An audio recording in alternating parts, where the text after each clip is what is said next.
Hello student, Maurya कपड़े कन्या महाविद्यालय के यूट्यूब चैनल में आपका स्वागत है। आज अपने बात करेंगे इस वीडियो के अंदर जनरेशन ऑफ कंप्यूटर, जो आपके कंप्यूटर फंडामेंटल का एक टॉपिक है।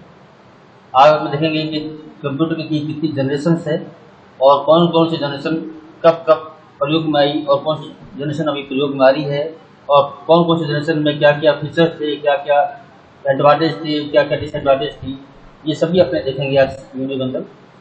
तो जो आपकी फर्स्ट जनरेशन थी आपकी वो आई थी 1946 से 1956 के बीच में, और जो सेकंड जनरेशन थी आपकी वो 1956 से 1964 के बीच आई थी।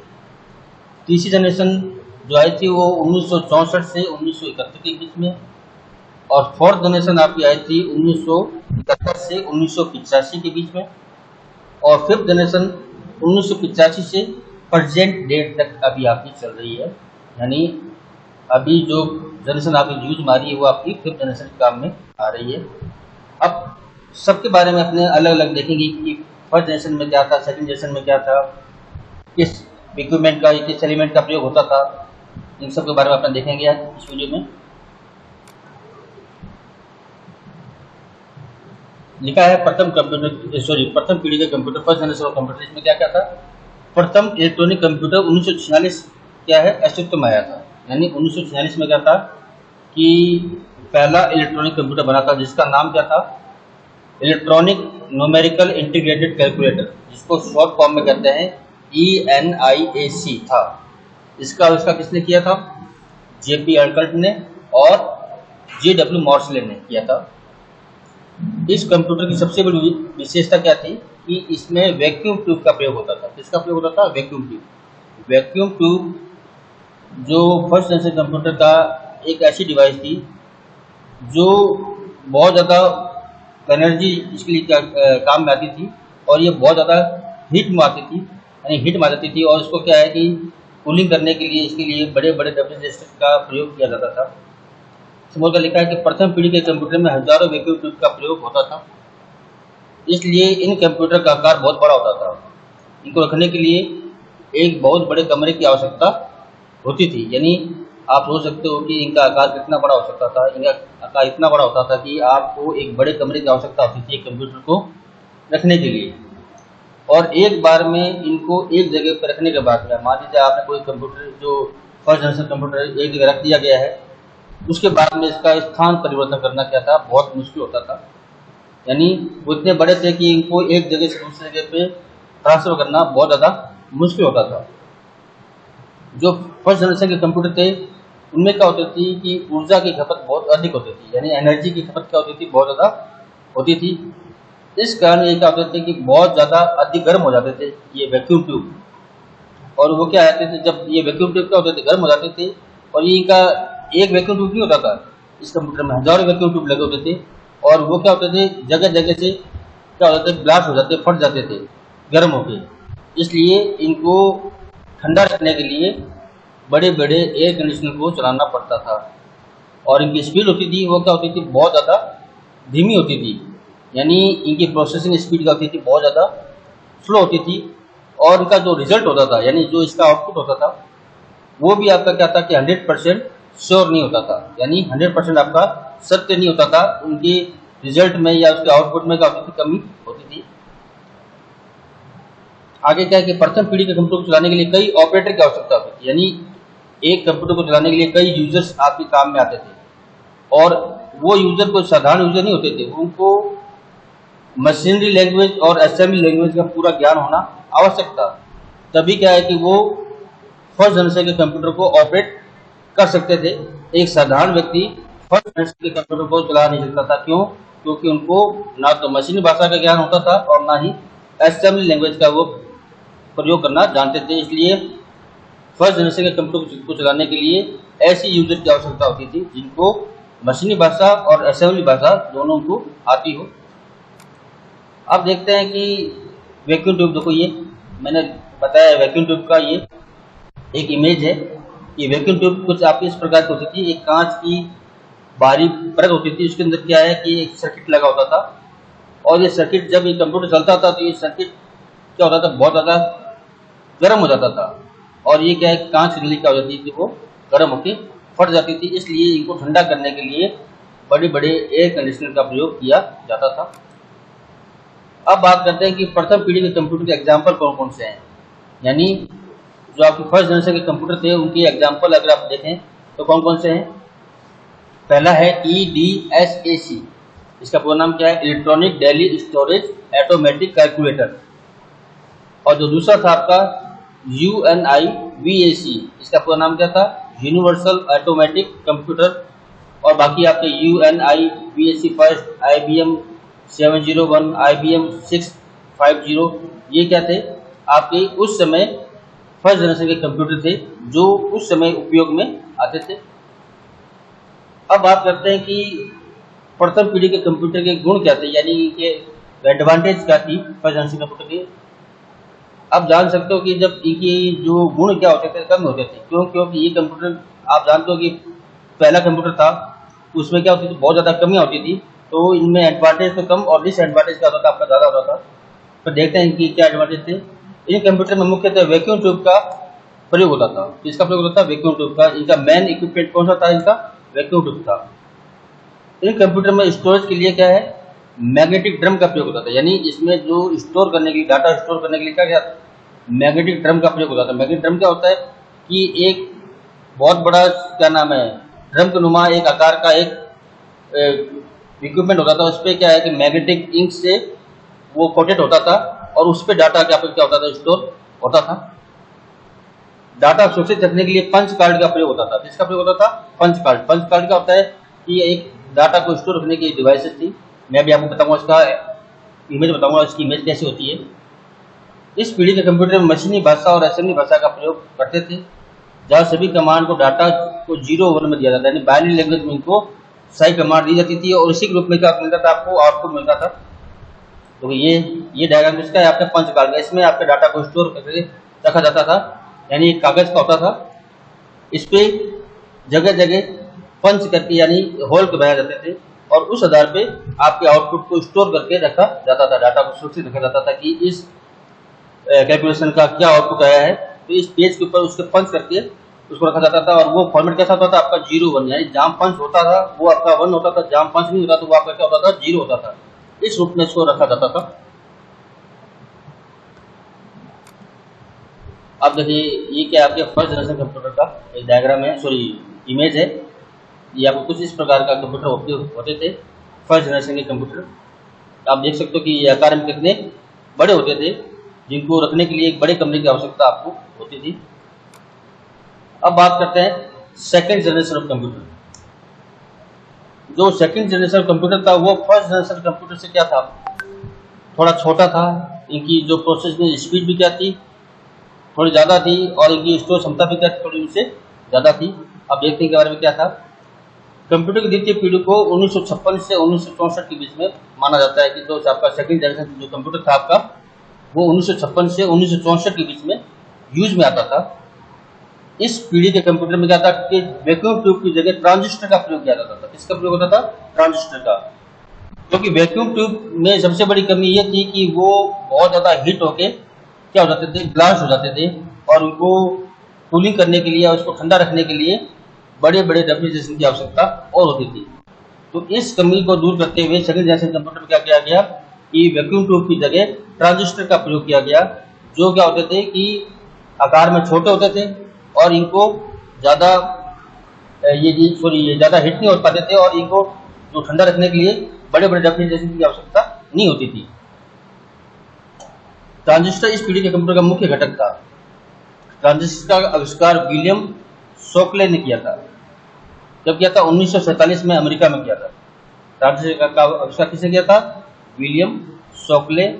कब किया था? 1947 में अमेरिका में। ट्रांजिस्टर का आविष्कार दूसरी पीढ़ी के कंप्यूटर के लिए वरदान साबित हुआ, क्योंकि ट्रांजिस्टर का उपयोग होने से कंप्यूटर के आकार में बहुत बड़ी क्रांति सामने आई। यानी कि आकार क्या हो गया, बहुत ज़्यादा छोटा हो गया था, तो भी इतना छोटा नहीं था कि आप उसको पोर्टेबल कर सके या उसको ट्रांसफर कर सके। इस पीढ़ी के कंप्यूटर का प्रयोग करने से पहले से आसान हो गया था, यानी जो आपका जो सेकंड जनरेशन कंप्यूटर था वो फर्स्ट जनरेशन की तुलना में थोड़ा आसान होगा काम करना।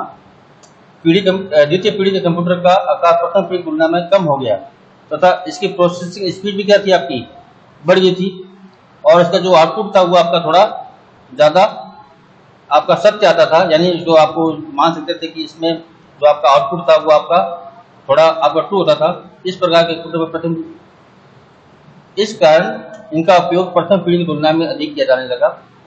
अब देखिए कि दूसरी पीढ़ी के कंप्यूटर में कौन कौन सी लैंग्वेज का प्रयोग होता था। एक था आपका फोर्ट्रॉन, कोबोल, एलॉग, सेनाबोल। इन उच्च स्तरीय भाषा का प्रयोग सेकंड जनरेशन के कंप्यूटर में किया जाता था। अभी देखो ये क्या है, ये ट्रांजिस्टर, ये आपका ये इमेज है वो ट्रांजिस्टर की इमेज है जो सेकंड जनरेशन के कंप्यूटर में इन ट्रांजिस्टर का प्रयोग किया जाने लगा था वैक्यूम ट्यूब की जगह। ये क्या होते थे कि ये आपके प्लास्टिक के या आप इनके लोहे के ये बनाए जाते थे, जो क्या होते थे ज़्यादा हीट नहीं होते थे और क्या होता था इनका प्रयोग करना आसान हो गया था और कंप्यूटर का आकार भी क्या हो गया था, ज़्यादा छोटा हो गया था उनकी तुलना में।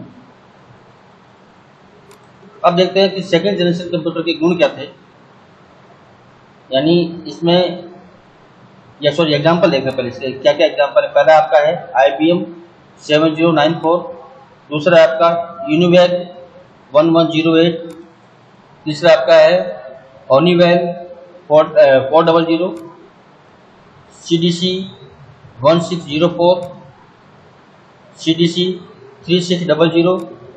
ये क्या थे, ये कंप्यूटर के एग्जाम्पल थे जो उस सेकंड जनरेशन कंप्यूटर में काम किए जाते थे उस समय। अब देखते हैं कि द्वितीय पीढ़ी कंप्यूटर के गुण क्या थे, इनके एडवांटेज क्या थे। द्वितीय पीढ़ी के कंप्यूटर में मेन क्या था कि इसमें वैक्यूम ट्यूब की जगह ट्रांजिस्टर का प्रयोग होता था, जिससे क्या होगा कि कंप्यूटर का आकार पहले की तुलना में क्या होगा, छोटा हो गया। द्वितीय पीढ़ी कंप्यूटर की स्पीड भी क्या हो गई थी आपकी, अधिक हो गई थी और ये क्या थे, अधिक विश्वसनीय थे, यानी उनके जो आउटपुट थे वो क्या थे, अधिक विश्वसनीय थे अपेक्षाकृत प्रथम पीढ़ी के कंप्यूटर की। इसमें डाटा को सुरक्षित रखने के लिए पंच कार्ड के साथ साथ मैग्नेटिक टेप का प्रयोग होता था और डिस्क का प्रयोग किया जाता था, यानी आप मैग्नेटिक टेप और डिस्क का प्रयोग होता था किसके लिए, डाटा को स्टोर रखने के लिए इसका प्रयोग किया जाता था। कंप्यूटर में डाटा को संग्रहित रखने के लिए मैग्नेटिक ड्रम के स्थान पर मैग्नेटिक कोर मेमोरी का प्रयोग किया होता था। मैग्नेटिक कोर क्या होता है, मैग्नेटिक कोर आपका एक प्रकार क्या था, एक लंबा चौड़ा क्या होता था, मैग्नेटिक फीता होता था, जिस पर क्या होता था कि आपके डाटा को स्टोर किए रखा जाता था। इस पीढ़ी के कंप्यूटर मशीनी भाषा के स्थान पर उच्च स्तरीय भाषा यानी आपकी हाई लेवल लैंग्वेज का प्रयोग होना था। इसका नाम क्या था, प्रोटॉन और कोबोल, इनका प्रयोग किया जाने लगा था सेकंड जनरेशन के कंप्यूटर के अंदर। अब बात करते हैं अपने थर्ड जनरेशन ऑफ कंप्यूटर, यानी थर्ड जनरेशन के कंप्यूटर में क्या क्या आपकी विशेषता थी। तीसरी पीढ़ी के आने से कंप्यूटर का क्षेत्र काफी क्या हो गया, विकास हुआ, यानी जो थर्ड जनरेशन के कंप्यूटर थे इनके आने पर क्या हुआ कि कंप्यूटर का उपयोग बहुत ज़्यादा मात्रा में किए जाने लगा, इनका जो क्षेत्र था वो बढ़ गया कंप्यूटर का। इस पीढ़ी के कंप्यूटर में ट्रांजिस्टर के स्थान पर क्या किया गया, IC का प्रयोग किया गया। IC का प्रोग्राम क्या है, इंटीग्रेटेड सर्किट का प्रयोग किया जाने लगा था। IC चिप का आविष्कार किसने किया था, टेक्सास इंस्ट्रूमेंट कंपनी के द्वारा किया गया था। किसने किया था, जैक किबली ने किया था। और कब किया था, 1958 में किया गया था इसका आविष्कार। IC के प्रयोग से क्या हुआ कि आपके कंप्यूटर के आकार में बहुत ज़्यादा बदलाव आया और इसकी प्रोसेसिंग स्पीड में भी क्या हुआ, बहुत ज़्यादा बदलाव आया, यानी एक IC कई हजार ट्रांजिस्टर का काम एक बार में एक जगह ही कर सकती थी। इंटीग्रेटेड सर्किट का इस्तेमाल से कंप्यूटर का आकार काफ़ी छोटा हो गया था और इस पीढ़ी के कंप्यूटर में स्पीड यानी प्रोसेसिंग स्पीड क्या थी, बाकी सभी पीढ़ियों की अपेक्षा बहुत ज़्यादा तेज हो गई थी और इनके जो रिजल्ट थे यानी इसके द्वारा जो प्राप्त आपको आउटपुट प्राप्त होता था वो क्या था, अधिक विश्वसनीय होता गया और इनके रख रखाव में भी क्या है वो क्या हो गया, आसान हो गए। क्यों, क्योंकि ये कंप्यूटर ज़्यादा हीट नहीं होते थे और इनको कूलिंग की आवश्यकता बहुत कम होती थी। जो आपके जो थर्ड जनरेशन के कंप्यूटर थे इनमें ऑपरेटिंग सिस्टम का प्रयोग किया जाने लगा था और इससे क्या होता कि एक सामान्य इंसान आसानी से इसको समझ सकता था और अपनी बात कंप्यूटर के सामने रख सकता था। इससे क्या होगा कि आपके इसमें प्रोटोन लैंग्वेज, हाई लैंग्वेज का प्रयोग किया जाने लगा था और इसमें आपके C लैंग्वेज भी आपके प्रयोग में आती थी। ये देखिए ये आपका है इंटीग्रेटेड सर्किट का इमेज।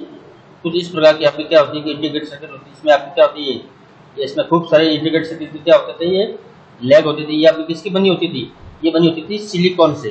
किससे बनी होती थी, ये सिलिकॉन से बनती है आपकी आईसी, ये इस पदार्थ से बनी होती थी और इसमें मतलब ट्रांजिस्टर की तुलना में कार्य करने की क्षमता बहुत ज़्यादा थी। यानी आप बोल सकते हो ये सैकड़ों ट्रांजिस्टर के बराबर में एक अकेली आईसी काम में आती थी। जब देखते हैं कि देखो थर्ड जनरेशन कंप्यूटर के एग्जाम्पल कौन कौन से हैं। पहला आपका है प्रोग्रामेबल डाटा प्रोसेस यानी पीडीपी फर्स्ट। इस कंप्यूटर का प्रयोग होता था PDP 5, PDP 8, ICL 2903, ICL 1900, UNIVAC 1108 इन कंप्यूटर का प्रयोग किया जाने लगा। ये क्या है कि थर्ड जनरेशन कंप्यूटर के एग्जाम्पल हैं। उस समय ये इस प्रकार के कंप्यूटर आपको बाजार में उपलब्ध होते थे। अब क्या आप बात करते हैं कि थर्ड जनरेशन कंप्यूटर के जो गुण कौन कौन से थे, इनकी एडवांटेज कौन कौन सी थी। जो आपके जो थर्ड जनरेशन के कंप्यूटर थे इनकी मेन क्या था इसके अंदर कि ट्रांजिस्टर के स्थान पर आईसी का प्रयोग किया जाने लगा था, जिससे क्या होगा इनका आकार बहुत ज़्यादा छोटा हो गया था और इनकी जो आउटपुट था वो आपका क्या था बहुत ज़्यादा विश्वसनीय हो गया था और इनकी प्रोसेस स्पीड भी क्या हो गई थी बहुत ज़्यादा फास्ट हो गई थी और मशीनी भाषा की जगह उच्च स्तरीय भाषा का प्रयोग इसमें किया जाने लगा था। और ये क्या हो गए थे, ये कंप्यूटर थोड़े पोर्टेबल हो गए थे, यानी इनको एक स्थान से दूसरे स्थान पर लेके जाना थोड़ा आसान हो गया था। और इस पीढ़ी के कंप्यूटर को नियंत्रित करने के लिए ऑपरेटिंग सिस्टम का प्रयोग किया जाने लगा। यानी इसमें मेन क्या है, इस पीढ़ी में दो चीज मेन है, एक है आपकी आईसी और दूसरा है आपका है ऑपरेटिंग सिस्टम का प्रयोग किया जाने लगा था। अब बात करते हैं अपने फोर्थ जनरेशन ऑफ कंप्यूटर। यानी फोर्थ जनरेशन कंप्यूटर में क्या क्या था। ये जनरेशन आपकी 1971 से 1985 के बीच में आई थी और इसमें आईसी के स्थान पर इसका प्रयोग होने लगा था VLSI यानी वेरी लार्ज स्केल इंटीग्रेटेड का प्रयोग किया जाने लगा था। ये एक छोटी चिप होती थी जो आईसी की मात्रा में बहुत ज़्यादा काम आती थी। इसको क्या बोलते थे, इसको माइक्रो प्रोसेसर बोलते थे। ये टेक्नोलॉजी एक थी ऐसी थी कि एक चिप पे 30,000 कंपोनेंट का यानी 30,000 इंटीग्रेटेड सर्किट का काम एक आईसी को करती थी, यानी VLSI करती थी। आप बोल सकते हो कि 30,000 आईसी का स्थान पर केवल एक VLSI का प्रयोग किया जाने लगा था, जिससे क्या होता था कंप्यूटर का बहुत ज़्यादा छोटा हो गया था और ये आसानी से पोर्टेबल हो गया था। इसमें और क्या लिखा देखो, VLSI के आने से सेंट्रल प्रोसेस यूनिट को एक चिप में ही लाना संभव हो गया। यानी आपका जो CPU था वो पूरा CPU आपके एक चिप में ही आ गया था। और इस पीढ़ी के जो आपका किसका प्रयोग होता था, GUI यानी ग्राफिकल यूजर इंटरफेस का प्रयोग होने लगा था और ऑपरेटिंग सिस्टम का प्रयोग होता था। यानी आपकी जो ऑपरेटिंग सिस्टम थे आपको वो किस प्रकार के होते थे, GUI जैसे आपका ना ये विंडो क्या नाम है, विंडो 98, विंडो 95, विंडो XP, ये आपके क्या है, ये आपके GUI प्रकार के ऑपरेटिंग सिस्टम है, इनका प्रयोग किया जाने लगा था। और साथ में आपकी अर्थमेटिकल और लॉजिकल क्रियाएं भी इसमें बहुत आसान हो गई थी करनी, इसके द्वारा VLSI के द्वारा। माइक्रो प्रोसेसर के आने के बाद में कंप्यूटर को क्या नाम मिला, माइक्रो कंप्यूटर का नाम दिया गया। और जो पहला माइक्रो प्रोसेसर जो कंप्यूटर था वो किसने बनाया था, MITS नाम की कंपनी ने बनाया था और उसका नाम क्या था, Altrin 800 था। क्या नाम था उसका, Altrin 800। और इस प्रकार के जो आपकी जनरेशन थी इसमें C++, जावा और विजुअल बेसिक लैंग्वेज का प्रयोग किया जाने लगा। और ये कंप्यूटर आने पर क्या, इन कंप्यूटर को एक नाम और मिला, क्या नाम मिला, एक तो नाम मिला आपका माइक्रो कंप्यूटर, दूसरा काम क्या नाम मिला, वो मिला आपका था पर्सनल कंप्यूटर नाम दिया गया। यानी आप उसको पर्सनल कंप्यूटर यानी एक अपने रूम में अपने कैबिन में रख के आप उसको आसानी से काम में ले सकते थे। ये आकार में इतने ज़्यादा छोटे हो चुके थे। अब बात करते हैं, देखो ये आपकी VLSI का इमेज है, ये आपकी फ्रंट इमेज है, इसकी बैक इमेज है, देखो इसमें कितनी इसकी लेग्स हैं। ये सब क्या होती है, इसको बोलते थे आपका माइक्रो प्रोसेसर या माइक्रोचिप, जो आपकी सारी VLSI यानी आपकी CPU का सारा काम यही करती थी। अब ये आपको देखो फोर्थ जनरेशन कंप्यूटर के एग्जांपल कौन कौन से हैं, IBM 4341, DEC 110, स्टार 1000, ये आपके क्या है, ये सब आपके फोर्थ जनरेशन कंप्यूटर के एग्जांपल हैं जो उस समय बाजार में ही ये उपलब्ध होते थे। जो नीचे देखो, नीचे क्या है, क्रे फर्स्ट, ये आपका सुपर कंप्यूटर था। क्रे एक्स में MP, ये भी आपका क्या था, सुपर कंप्यूटर का एग्जांपल है। इनमें भी क्या है कि VLSI का प्रयोग किया जाने लगा था। अब इसमें गुण कौन से थे, इस पीढ़ी के कंप्यूटर में क्या था, मेन चीज क्या थी इसमें कि इसमें VLSI चिप का प्रयोग किया जाने लगा था, जिससे कंप्यूटर का आकार बहुत ज़्यादा छोटा हो गया था और डाटा को सुरक्षित रखने के लिए मैग्नेटिक कोर के स्थान पर सेमीकंडक्टर मेमोरी का प्रयोग होने लगा। सेमीकंडक्टर मेमोरी यानी आपकी हार्ड डिस्क और आपकी चिप जो आपकी IC का प्रयोग होने लगा था। इस पीढ़ी के कंप्यूटर में ऑपरेटिंग सिस्टम के साथ साथ कार्य करना आसान होगा। क्यों? क्योंकि इसमें ऑपरेटिंग सिस्टम के साथ साथ एप्लीकेशन प्रोग्राम सॉफ्टवेयर का भी उपयोग माने लगा, जैसे वर्ड प्रोसेसिंग था, आपका स्प्रेडशीट था, डाटाबेस था, या आपका एक्सेल था, पावर पॉइंट, इनका प्रयोग किया जाने लगा, जिससे क्या हो गया कि आपका कंप्यूटर पर काम करना बहुत ज़्यादा आसान हो गया। इन कंप्यूटर की कीमत भी क्या हो गई थी, कम हो गई थी। इससे क्योंकि इसमें VLSI चिप का प्रयोग होता था, इससे क्या होता था कि आकार में कम होने से इनकी मांग बाजार में ज़्यादा बढ़ी और इनकी मांग बढ़ने से क्या हुआ कि जो क्या नाम है कीमत में कमी आई और आसानी से प्रत्येक आदमी इसको परचेज करने लगा। इन कंप्यूटर को बहुत कम एयर कंडीशन की आवश्यकता होती है, क्योंकि ये वातावरण के जो टेम्परेचर के आधार पर क्या करते थे, काम करते थे, यानी इनमें ज़्यादा हीटिंग की आवश्यकता जो नहीं होती थी, ये इनके लिए एयर कंडीशन की आवश्यकता भी नहीं होती थी। अब बात करते हैं कि 5वीं पीढ़ी के कंप्यूटर यानी 5th जनरेशन के कंप्यूटर कौन कौन से थे। ये 1985 से अब तक आपके काम में आ रहे हैं और ये आगे भविष्य में आने वाले सभी कंप्यूटर को 5वीं पीढ़ी के कंप्यूटर में रखा गया है। यानी अभी जो भी कंप्यूटर आएंगे वो सब 5वीं पीढ़ी के कंप्यूटर में इनको रखा जाएगा। क्यों? क्योंकि इसमें आर्टिफिशियल इंटेलिजेंसी का प्रयोग होने लगा था, यानी कृत्रिम बुद्धिमत्ता का प्रयोग इसमें किया जाने लगा था। इसमें जो वॉइस रिकॉग्निशन, इमेज कंट्रोल का भी क्या हो गया, प्रयोग किया जाने लगा। इनकी जो कार्य करने की क्षमता थी वो क्या होगी, बहुत ज़्यादा बढ़ गई, तीव्र हो गई थी। इसमें VLSI की जगह क्या है कि ULIC का प्रयोग किया जाने लगा, यानी VLSI की जगह जो चिप थी आपकी, उसी जगह ULSIC चिप का प्रयोग किया जाने लगा, जिसका नाम क्या है, ultra large scale integrated circuit. इसका प्रयोग किया जाने लगा। इस तकनीक के द्वारा क्या था, माइक्रो प्रोसेसर के आकार में और ज़्यादा कमी आई, कार्य की क्षमता में काफ़ी वृद्धि हुई और इनकी में जो इसका मुख्य जो उपयोग है अकाउंटिंग में, इंजीनियरिंग में, रिसर्च में, डिफेंस में आदि में इसका उपयोग किया जाने लगा था। ये देखो ये इमेज आपकी किसकी है, ULSI की, यानी ultra large scale integrated circuit का ये इमेज है। अब 5वीं पीढ़ी के कंप्यूटर के एग्जाम्पल कौन कौन से आपके, डेस्कटॉप है, लैपटॉप है, पामटॉप है, नोटबुक है, अल्ट्रा बुक है, फ्रॉम बुक है। ये फ्रेम क्या है, परम, और आपका सुपर कंप्यूटर है वो भी आपका क्या है, इसी पे काम करता है। फिर 5वीं पीढ़ी के कंप्यूटर के गुण क्या थे, यानी 5th जनरेशन कंप्यूटर के गुण क्या थे। इन कंप्यूटर का साइज बहुत छोटा होने लगा तथा इन्हें एक स्थान से दूसरे स्थान पर ले जाना बहुत क्या हो गया, आसान हो गया था।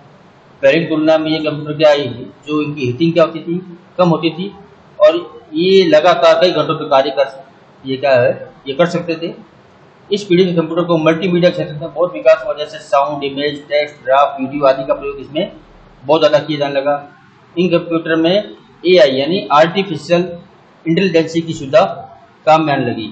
यानी ये क्या होती है सुविधा, यानी ये कृत्रिम बुद्धिमत्ता होती थी, यानी आज के जो कंप्यूटर हैं वो कुछ सोचने समझने की क्षमता रखने लगे। जैसे आपका रोबोट क्या है, आपका एक AI का एग्जाम्पल है, यानी आर्टिफिशियल इंटेलिजेंसी का एक एग्जाम्पल है, जो क्या करता है कि कृत्रिम बुद्धिमत्ता रखता है, यानी अपने हिसाब से वो काम करने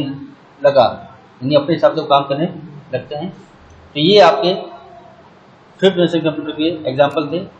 तो आज के वीडियो में इतना ही। इस वीडियो से मुझे कोई भी क्वेरी हो तो आप मुझे कमेंट बॉक्स में कमेंट कर सकते हैं।